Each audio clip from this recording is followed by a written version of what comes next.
Hi everyone, I'm here with Thiago and Eliana. Thank you for having this interview with me. First, can you introduce yourself and tell us what you're doing in the video game industry? Eliana. Hi, thank you for inviting me for this. I'm from Brazil, and I'm the executive director for Brazil Games, which is an organization that gathers Brazilian game studios, and we offer them support to attend the most important events in the world. We are here at Game Connection Europe this time. Okay, and you, Thiago? Well, I'm Thiago. I'm the CEO of Coco. We are the largest external development company in Brazil, and we also now have a new branch in China. We are almost 100 people right now, and we have worked on several AAA games like Horizon Zero Dawn, Snap Ghost Warrior, and some other really big franchises like, for example, Angry Birds. We did some work for them on their newest game like Angry Birds Movie 2 VR Under Pressure, so we did a lot of artwork for them there as well. Okay, so how did you get involved into the game industry? Actually, I was invited for another game company back in Brazil. Well, I need to tell a little bit about my background. My background actually is in law, in law school, and also in advertising. And I back in that time, like 10 years ago, more than 10 years ago, 12 years ago, I used to run ad agency actually, and then that didn't go that right, you know, that bad. And then we decided to actually, well, it's time for me to look out for a job. And then there is this company there from my city where I live right now in Recife, on which we tried to.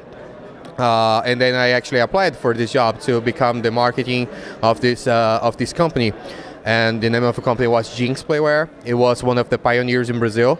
And then after a year, I was already fully integrated to the universe of video games, and then some time after this, I decided to, well, it's time for me to go in a new adventure and start my own company. So that's how it started. Actually, it was like 12 years ago. Oh, so a long time ago. Yeah, a long time ago. Okay, and for you, Eliana? Well, I used to work for the television industry. Doing sort of same thing, like doing international promotion of Brazilian content, and it was clear to me that there was something missing. Interactive. Okay. So games was a natural thing for us, so I left the television sector, and we started the first big festival, which we're going to talk later, and then the Brazilian Game Developers Association took on. Okay, so that's how it begins. We are going to talk a little bit about Coco first, sure. And then we will talk about Brazilian games in a more general way. So you kind of told us already what was Coco. It's your company.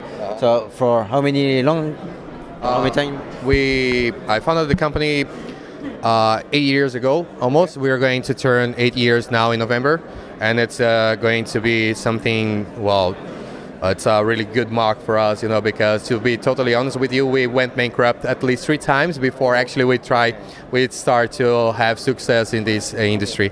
And yeah, we started 8 years ago. I'm the only founder that is remaining, because I founded that company with 3 other friends. 2 of them already left the company, and then another one joined the company like 1 year after this, 2 years after this, and then we are now 3, and we invited some other people to actually to join the team. And right now we are 3 partners, and we have some investors behind us who are going to give us a lot of support to actually to reach this kind of ambitious plan of ours to become a really global kind of company and a AAA developer. Okay, so how many people are involved in your company now? Do you have employees, or is it just the 3 of you? Oh no, actually we are almost 100 people right now, because we have people in Brazil. We also have people in China right now, and we are still trying to hire more people because, well, for example, there in Brazil we still have 30 open positions. And for the next year, I can tell you that we're going to need even more people there. But they are all employees. We don't work with freelancers. We don't work with contractors. We only work with actually full-time employees. Where are you located in Brazil? We are located in Recife. It's up in the northeast. So I like to say that it's a mix of São Paulo and Rio. And it's because it's really business oriented, but it's also kissed by the ocean. For example, our office, Eliana was there a month ago, I think, and our office is only 2 blocks away from the ocean. Okay. And there we have this really crazy building of ours. We have a 4-story building with more than 800 square meters, and it's something that we are very proud of. Okay, so you told me that you worked on Horizon Zero Dawn. Yes. Can you tell me a little bit about your work precisely for this game? Yeah, actually what we did for them was the 3D modeling for several robots that you can see in the game. So for example, the Corruptor and also all the mounts that you're going to ride in the game. Shell Walker, we did several robots for them. And it was a really big pleasure for us to work in such an important kind of title. And this title actually was who showed us to the world. After this title, actually people are now aware of who we are and the quality that we have and this kind of things. But how did you get in contact with Sony on Guerrilla Games? Oh, that was because of her work, actually, because of the Brazil Games and her work, because she invited. We have our own Brazilian festival, so it's a Brazilian Independent Game Festival, and then she's one of the producers for this show, and she invited a lot of people to come from Canada, from the electronic arts, to come to Brazil and to try to do business with the Brazilian companies. But in the end, we didn't do any kind of business with them, but they invited us to go to XDS, which is another event that it happens there in Vancouver, in Canada. And then there, I have the opportunity to meet the guys from Guerrilla Games, and they asked me if I would be open to try to work with them and if I actually could work with them. And I said that I don't know if I can work with you, but I can try, because back in that time we didn't have the quality that we have nowadays, and then they were very patient with us. They taught us how to work with them and how to work in the AAA industry. And I can tell you that one of the reasons that we are here is because someone back there gave us the opportunity and believed in us. They said, okay, these Brazilians, they're crazy enough to jump in a project like this, and they're going to make their best to not fail on this. So that's what happened. So it was a good collaboration, according to you? Oh, it was an amazing collaboration. The guys from Guerrilla Games, they're one of the best in the world, that we have worked with already. The communication was really high all the time, and this is something that we appreciate a lot. We learned a lot from them, and back at that time, my main point of contact there, he's not working there anymore, of course, because once you finish a big job like this, you want to move forward, you want to go for a next challenge. But we still have a lot of good communication with the guys from there and with him as well, because I keep saying to him that I owe him a lot. So he is one of my mentors in this industry. Okay. And do you think that you will keep work with them in their next projects? Well, I can't say much, but yeah, we hope so. Yeah, we all know Horizon 2 is in production. I don't know anything about this. Yeah. Yeah, of course you don't know. So this was for the art part, but you also do engineering, if I'm right. And I saw on your website that you worked on Ghostwire 3. Yes. So I think it's a totally different kind of collaboration. Yeah. Actually, it's totally different because, one thing is actually to deliver art, and they are going to, we are going to work in a package, and then they're going to finish this package, and they're going to to deliver that, and it's going to be easy like this. But when you start to work in the engineering part, actually everything that you do can impact in everything that they're done, and they can actually delay the whole delivery or the whole release of the game.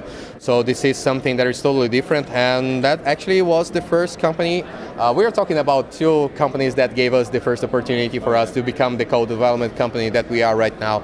And they were the first company that gave us the opportunity to show our capabilities also as a really good co-dev kind of company, to actually to help them with engineering and to help them with to bring our genius that we have there in Brazil, our engineers, to work with them and to help them to create this really amazing game that they have.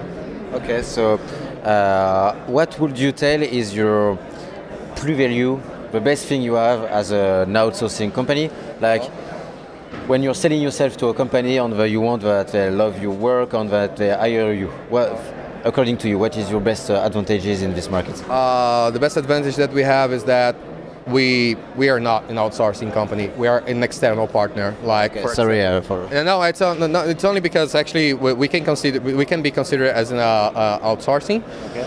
But this is one thing that I keep telling them, that is that actually you guys don't need to treat us as an outsourcing, because I'm going to act as a partner. I'm going to act as an external team of yours. So you can call us, for example, if we are working for, let's say, Big, we can call us as the Big team, but the only difference is that actually we are located in Brazil. So you're going to have full access, we're going to have a really high communication, and we're going to have a really open communication with them, and we are going to, make sure that they have this kind of transparent relationship all the time. So you're more like you say, an extension of the original team. Yes, exactly. It's just like their team, but again, it's their team, but they're located in Brazil. That's pretty much that. Okay. So thank you for that. We are going to talk about a little bit more about Brazil now, yes. Like a big country. General question: what can you tell me about the video game industry in Brazil? Well, in terms of consumer, Brazil is already pretty large. We stand on the 4th position sometimes. If China is in the middle, we go to 10th. But Brazilians really love to play. Okay. Brazilians really love social media. So it's a big country for the games. Like, people are really happy, the big publishers. About the industry, we are just happening. Like, it's really the fantastic moment for Brazil. We started this project to support companies and big festival just about 6 years ago, and the results are here to be seen. Like, Thiago is one of the results. So it's a pretty young industry, but very strong and very capable. Okay, and so you said the industry in Brazil is growing. Why, according to you? Why? Yeah, wow. We have a lot of different answers for that, right? Well, because we are going out of Brazil to learn from the best, and we are learning very quickly, and we are putting all resources possible, companies, studios, government, to make our industry competitive. So it's a really strong effort. And we have been having a lot of support from the government as well. So we have, for example, we have here for Game Connection, we have a small group. It's only 6 companies. But for example, when we were at GDC, we had how many? 50 companies and more than 100 professionals, there, and they were there because the government yeah, sorry for my bad English. But the government has been helping them to actually to participate in conferences and to participate also in business meetings, such as this one here, for example. And with that in mind, actually, they can learn a lot, because now Brazilians are much more open for feedback. And when they are going to come here, they are going to actually to see what are the trends in the industry, and they are going to learn from us. They are going to show what they have. They are going to listen to the feedback, and they are going to improve based on the feedback that they get. So this is pretty much what is happening right now in Brazil. We have a lot of, and this is we were talking earlier today. This is, I think, the third wave of developers that we have in Brazil. We have the first one was 20 years ago. We had a second one like 10 or 15 years ago, and now we have this third one that we truly believe that it's going to be the real one, the big one. Because nowadays it's much easier to create games. It's much easier to have access to dev kits, for example, and it's much easier to learn because now you don't need to go outside Brazil to learn how to do games. Nowadays you have YouTube as a platform, you have a lot of online courses, so you have a lot of different opportunities to learn with the best. Okay, and so what is it to be a game developer or a part of the video game industry in Brazil on a daily basis? What is needed to be part of the... What is it? How is it like? What is it like? What is it like? I think it's passion and hard work. Okay. But one thing that I want to point is that when we put a plan to make this industry really strong, the first thing we decided to do was this big festival. Why we did that? We wanted a benchmark. We wanted our developers, our studios from all over the country to see what was being produced all over the world. We wanted to see the best. So we couldn't make everybody travel to see all the games abroad. So we invited those games to be in Brazil. So people had the chance to talk with other developers, to spend time with, and then we also invited the publishers. We add up how many people we already brought to Brazil, it is more than 1,000 people, like from developers and publishers in 8 years. So we really want to create the links, cultural links, commercial links, business links, and to give also the audience, the Brazilian public, the normal people that are used to play AAAs that they can only find because it's easy to find. We wanted them to learn there are other ways to play. There are independent games, and they have different stories and different ways. So we also created an audience for indie games. So I would think that it was a pretty smart plan. It's working. It is working. So we have a hub in Brazil that is a hub for all Latin America. It's not only us, and it's an international hub. Okay. This year we had 900 games submitted from 54 countries. So the selected games were the top games in the world, and it was open for the Brazilian public, general public, and the publishers and the developers. And those people, they make the first connections with the international.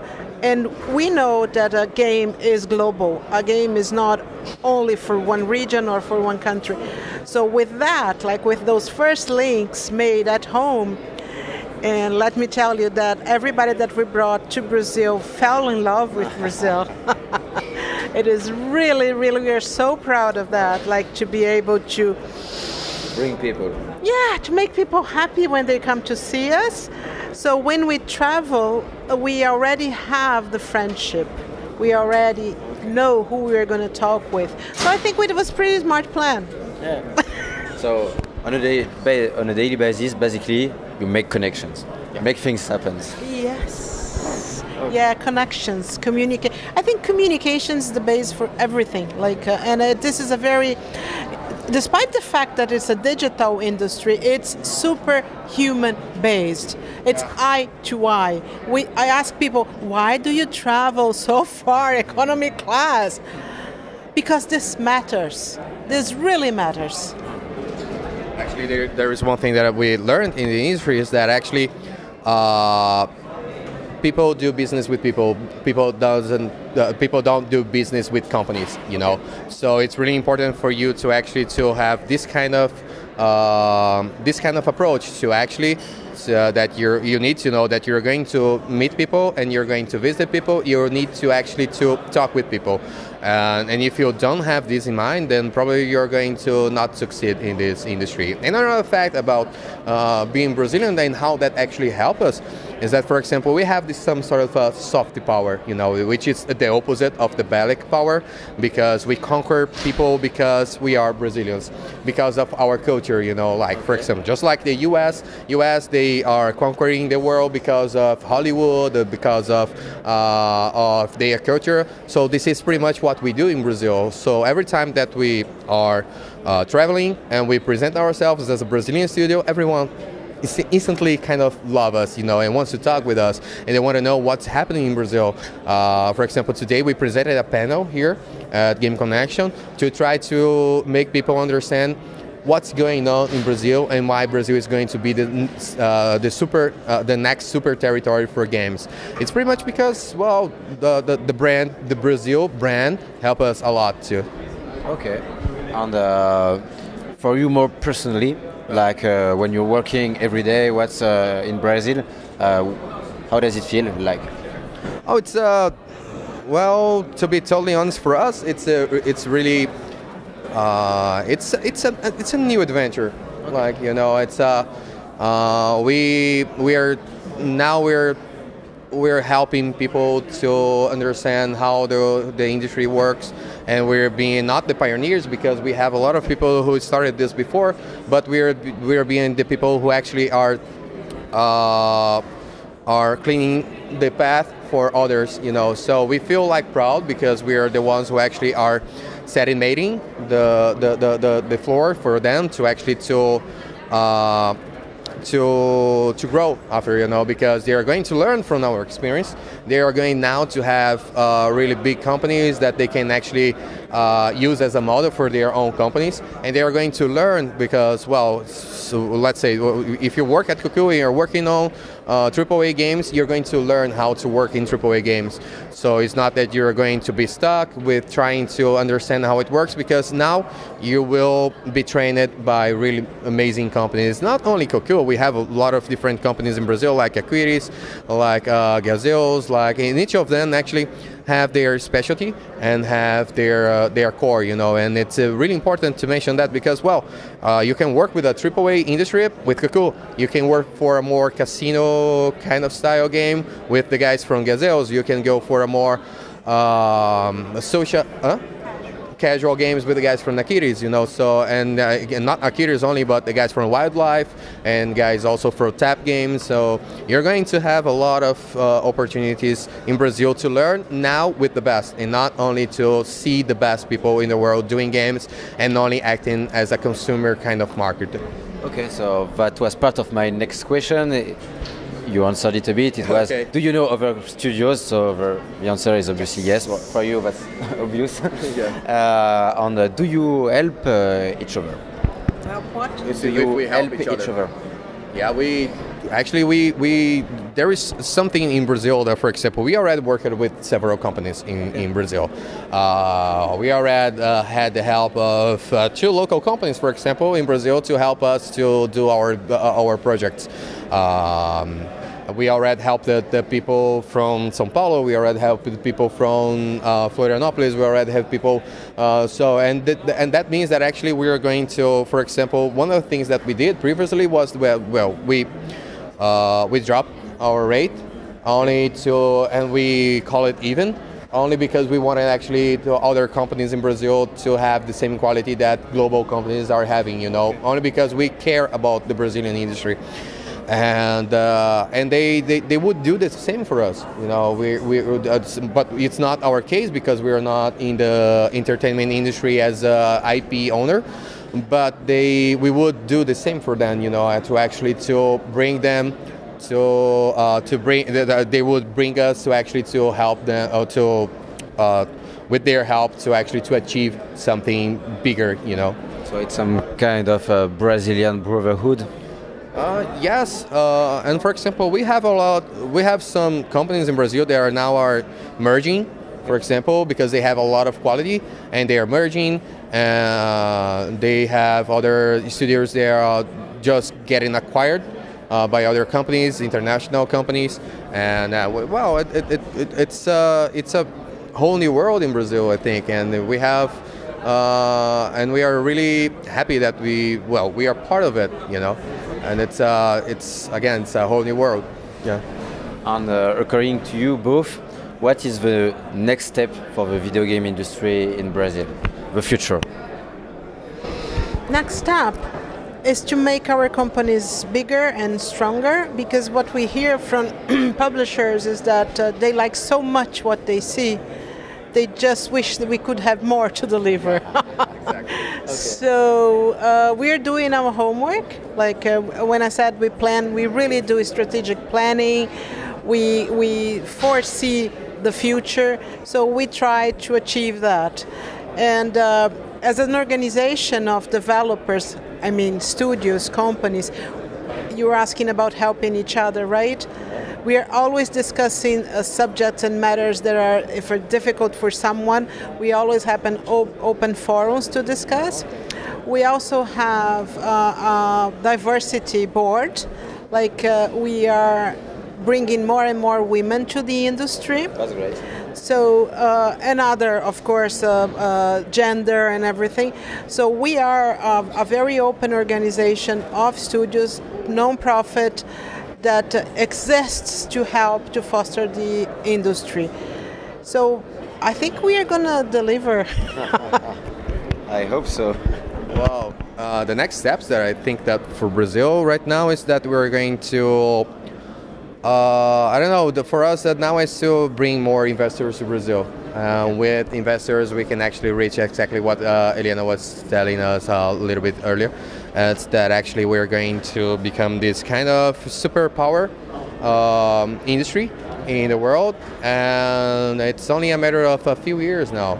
And that's totally crazy, because if you, well, I've been running my company for 8 years already. I've been working in this industry for over a decade, and I can tell you that the steps that we took from the day that I started and the day that we are right now, it's incredible. You know, the road that we're riding, it's much more easier now, and we are going to.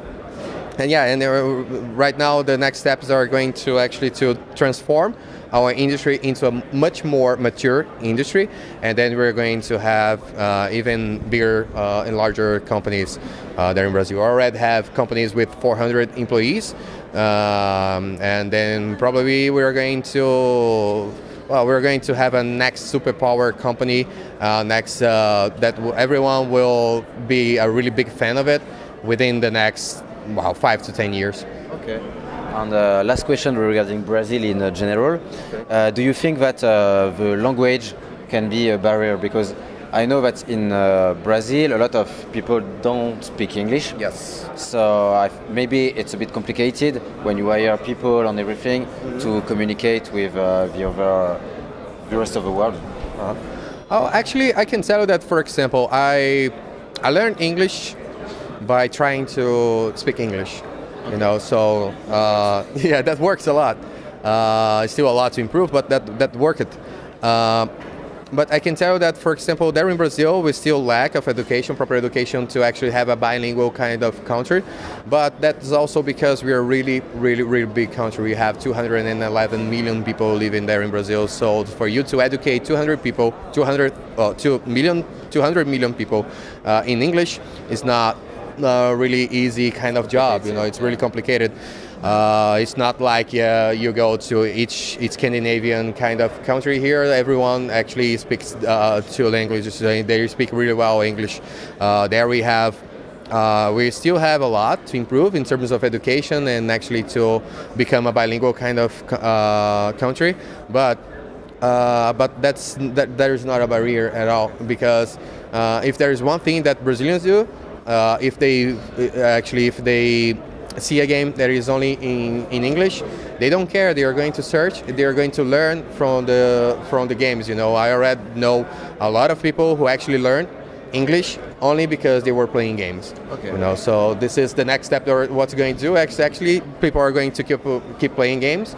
They are going to have a lot of role models to follow, and with that in mind, they're going to learn English too, and it's not going to be a really big barrier. Okay. Do you have something? Yeah, I think I never met anyone from the industry that doesn't speak English perfectly. So I think our industry is global and English is the basic. And in our association, to be part of the programs that we support, the company has to be with English website, English documentation. Everything has to be at least in English and Spanish too. Otherwise, it's not ready to come with us. So, but honestly, I never met anyone. Okay. Mainly the young people, the millennials, and the gamers. Yeah. They naturally speak English because they play in English. Yeah, that's true. Cool. Okay, so some questions to finish. Like easy question. What is the next step for Koku? What are your next projects, if you can talk about it? I can't. There is only a single downside about actually working in this industry like we work, is that actually we can't disclose a lot of info. But I can tell that you guys are going to hear a lot about us within the next 6 months. I can tell you. It's not like 2 or 3 years. Within the next 6 months, you guys are going to hear a lot that we have done and a lot that we're going to do as well, because we're going to have really amazing news that can go public really quickly. All right. Another type of question. Do you have an opinion of the video game industry in France? In France? In France, yeah, regarding the video game industry in France. If you have one. Yes, I do have. You guys are doing really good. One of the largest companies in the world. It's a French company, which is Ubisoft. Yeah, and taking the fact that you guys are not as large as Brazil, you guys are doing really good. You know, and you guys, I think that you guys, the France is still have a lot actually to show to the world, you know, and so I'm really looking forward to see the next chapters of what you guys here in France are going to do. Okay, thank you. I think you're doing a great job. It's not me. It's Well, the French industry is doing a very good job. They're excellent things, publishers, developers, and the association is also very active. So we like to ask this question to everyone in the world because it's nice to have different points of view on how the industry is seen, in good or bad, on everything. So it's interesting. And last question, what would you advise to a young Brazilian who wants to join the video game industry? I would say, well, it's time now. You know, it's the best time for you to try to work with games. Don't listen to your fathers. Don't listen to your father and your mother. It's not a fun. Like it's not only for fun that you're going to work here. You're going to find a lot of challenges, and I'm pretty sure that in Brazil we're going to have a really amazing next generation that are going to actually to bring something really amazing, and really invite any Brazilians, any young Brazilians to join our industry, because I'm pretty sure that the next Kojima might be a Brazilian one, you know. Okay. Nice. My advice, whether you are an artist or you are a nerd, get out of the house. Mingle, meet people, talk, find a partner that will do what you don't do at the game. Like if you like the art and need a business person, but you know, meet people and study as much as you can. This is the best moment of your life. Take it really hard. Really believe in what you're doing and get out of the house. Please find events, go to a big festival, it's free. Exactly. You know, it's free, completely free. It's a non-profit thing. So please, please, please get out so we can see your work. We can support you. We can help you. But if you are at home by yourself, it's very difficult. Okay. And following what she's saying, actually, yeah, get out of your house, because even though you're going to be an artist, for example, you need to see other references and you need to live life. So then you can get enough references for you to use towards your career. You know, it's not only playing games that you're going to become a really good engineer or a really good artist or a really good game designer. You need to live the life, and then you can bring this life as references for your next job. Okay, well, thank you guys for this very interesting interview. I wish you the best of luck in Brazil, and I'm waiting for your next AAA game. Yeah, let's do it. Thanks a lot, you too. Velocidade não tem igual. E num grande torneio de caráter internacional de Fórmula 1. O nosso brasileiro foi convidado para participar na sua condição de campeão mundial.